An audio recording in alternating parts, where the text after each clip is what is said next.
주님은 나의 최고봉 5월 16일 묵상을 시작하겠습니다.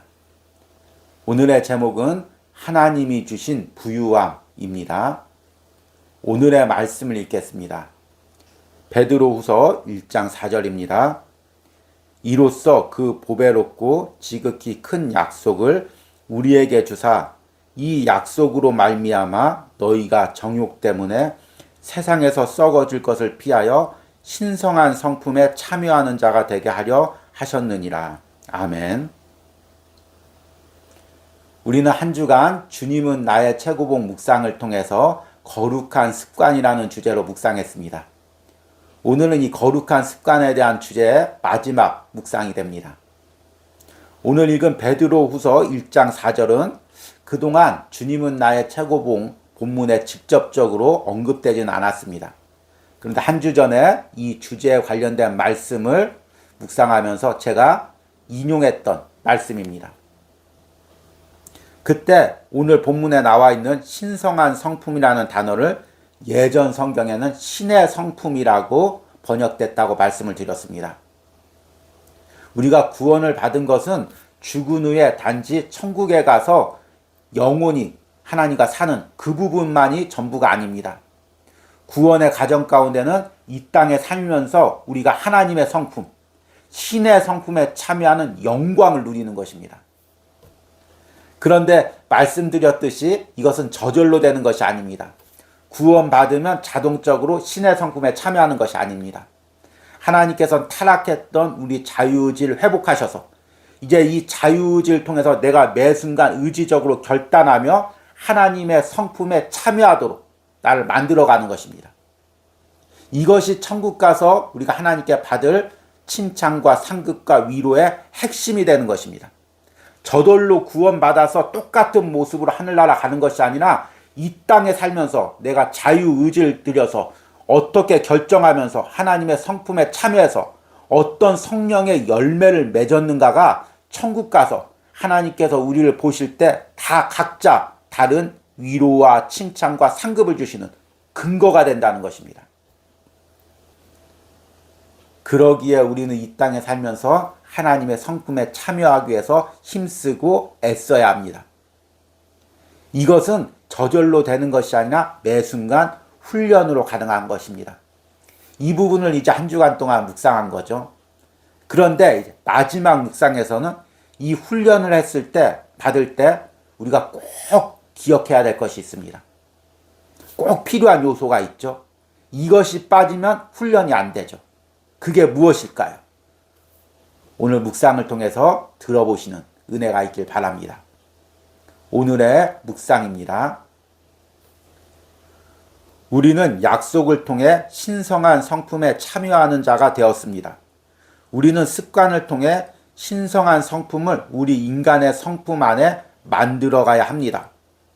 가장 먼저 길러야 할 습관은 하나님께서 우리를 위해 다 준비해 두셨음을 깨닫는 습관입니다. 세상적으로 돈 걱정만 하는 것은 못된 습성입니다. 영적 세계에서도 하나님의 공급을 믿지 않는 것은 악입니다. 우리는 하늘에 계신 아버지께서 한 푼이라도 안 주시려고 더 깎는 인색한 분으로 말합니다. 우리는 하루를 마치면서 이런 간신히 지냈습니다. 아주 힘든 하루였지요. 라고 말하는 것을 미덕으로 생각합니다. 그러나 전능하신 하나님의 모든 것이 주 예수님 안에서 우리의 것입니다. 우리가 주님께 순종하면 주님은 바다의 모든 마지막 모래알과 가장 먼 별까지 사용하셔서 우리를 축복하실 것입니다. 상황이 어렵다고 하더라도 무슨 문제가 됩니까? 왜 난관이 없어야만 합니까? 자기 연민이라는 비참한 영적 사치에 빠진다면 우리는 삶 가운데서 하나님의 풍요함을 포기하는 것이며 다른 사람들로 하여금 하나님의 공급하심을 받지 못하게 방해하는 것입니다. 자기 연민보다 더 심각한 죄는 없습니다. 자기 연민은 하나님 대신 자기 유익을 마음 보좌에 둡니다. 또한 우리의 입을 열어 불평을 쏟게 하고 우리 삶을 끝없는 영적 갈증에 빠지게 합니다. 이러한 상태에서는 사랑스러운 모습도 덕스러운 모습도 없습니다.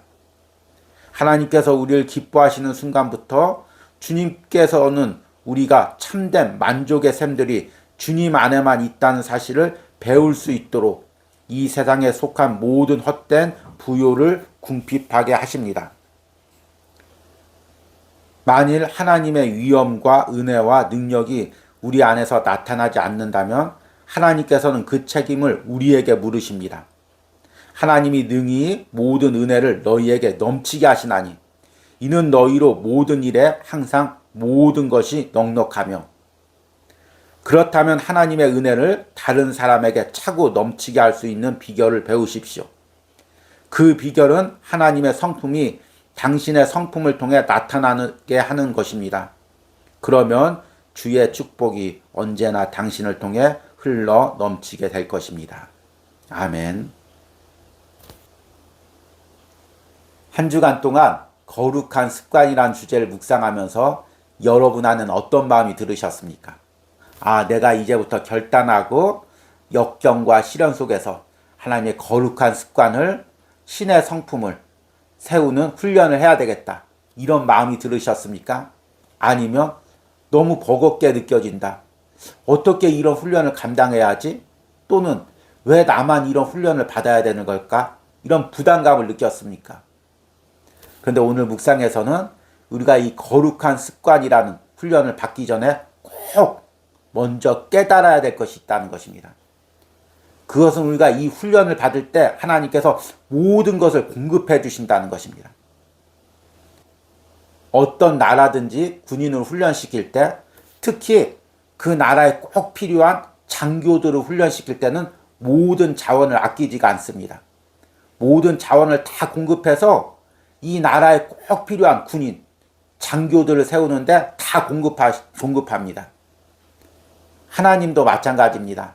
당신의 자녀들을 훈련시킬 때 모든 것을 넉넉히 공급시켜 주십니다. 그런데 세상 나라와 하나님의 차이는 무엇이냐면, 세상 나라는 아무리 공급해도 자원이 한계가 있습니다. 그러나 하나님은 한계가 없습니다. 이 하나님께서 무한하게 공급해 주시는 그 부유함을 믿을 때 우리는 우리의 그 모든 영적 훈련을 은혜로 감당할 수 있는 것입니다. 우리는 약속을 통해 신성한 성품에 참여하는 자가 되었습니다. 우리는 습관을 통해 신성한 성품을 우리 인간의 성품 안에 만들어가야 합니다. 가장 먼저 길러야 할 습관은 하나님께서 우리를 위해 다 준비해 두셨음을 깨닫는 습관입니다. 우리는 하늘에 계신 아버지께서 한 푼이라도 안 주시려고 더 깎는 인색한 분으로 말합니다. 우리가 주님께 순종하면 주님은 바다의 모든 마지막 모래알과 가장 먼 별까지 사용하셔서 우리를 축복하실 것입니다. 상황이 어렵다고 하더라도 무슨 문제가 됩니까? 왜 난관이 없어야만 합니까? 지금 읽은 마지막 글이 너무 가슴에 와닿지 않습니까? 우리가 주님께 순종하면 주님은 바다의 모든 마지막 모래알과 가장 먼 별까지 사용하셔서 우리를 축복하실 것입니다. 상황이 어렵다고 하더라도 무슨 문제가 됩니까? 왜 난관이 없어야만 합니까? 우리가 세상 사람들처럼 예측 가능한 삶만 살려고 하고 주님이 주시는 역경과 시련을 피하는 이유는 무엇입니까? 역경과 시련을 당하면 걱정이 되기 때문입니다. 더 정확히 이야기하면 어떻게 살지 걱정이 되기 때문입니다. 주님이 주시는 부유함이 있는데 나는 지금 현실만 바라보고 어떻게 살아야지 염려하고 걱정하기 때문입니다. 그래서 우리는 시련과 역경을 피하려고 합니다. 그런데 이런 상황은 어떤 상황이냐면, 통장에 몇백억 있는데 지금 현찰이 없다고 자기 신세를 한탄하는 것입니다. 하나님은 지금 바다의 모래알과 마지막 남은 모래알과 하늘의 먼 별까지 동원해서 내게 다 부어주시려고 하는데 지금 나는 현실에 내가 가진 것이 없다고, 또 부족하다고 한탄하는 것입니다. 오늘 이 묵상글을 미리 묵상하면서 제게 떠오른 이야기가 있습니다. 어린 시절 저희 부모님 이야기입니다. 제가 아주 어렸을 때 부모님이 목회를 하기 전에 사업을 하셨습니다. 그런데 아버지가 큰 부도가 나셔서 그때 돈으로 감당할 수 없는 빚을 지셨습니다. 그래서 매 순간 한탄하고 무거운 마음으로 있었는데 어머니가 새벽 예배만 갔다 오면 계속해서 찬송을 부르고 흥얼거리는 것입니다. 아버지가 하도 속이 터져서 지금 어떤 상황인 줄 아냐고 이렇게 다그쳤습니다. 그런데 어머니가 이렇게 이야기하시더라는 것입니다. 여보, 당신 지금 이만큼의 금액 때문에 빚 때문에 눌리고 있죠. 염려하고 있죠. 그런데 만약 통장에 이 금액보다 10배 많은 금액이 들어있다면 지금 염려하겠습니까? 걱정하겠습니까? 이렇게 묻더라는 것입니다. 아버지가 당연하게 아니 그 정도 돈이 있으면 내가 왜 염려하겠어? 왜 걱정하겠어? 그런데 어머니가 이렇게 대답하시는 것입니다. 하나님은 우리가 진 빚보다 더 많은 부유함과 풍성함을 가지고 있고 필요한 시기에 그것을 부어주실 것입니다. 그런데 왜 우리가 걱정하고 염려하십니까? 이렇게 이야기했다는 것입니다. 그리고 실제로 1년 후에 그 모든 빚을 다 갚고 해결이 되었습니다. 그리고 나서 결단하고 신학을 하고 목회를 하셨습니다. 이것은 우리 삶에도 마찬가지입니다. 지금 우리가 역경과 시련이 있습니다. 우리가 예측할 수 없기에 감당할 수 없기에 염려합니다. 나는 이 역경과 시련을 통과할 수 없다고 생각합니다. 이 훈련을 받을 수 없다고 생각합니다.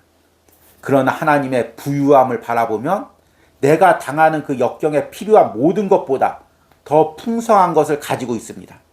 그것을 바라보지 못하게 하는 것이 무엇이냐면 바로 자기 연민이라는 것입니다. 저자는 오늘 묵상에서 이 자기 연민을 단호하게 악이라고 이야기합니다.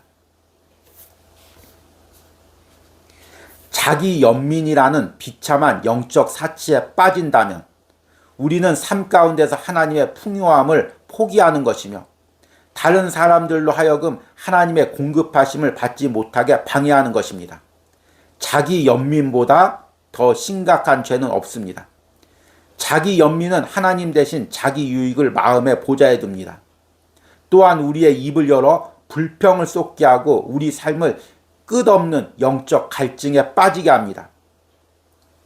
이러한 상태에서는 사랑스러운 모습도 덕스러운 모습도 없습니다.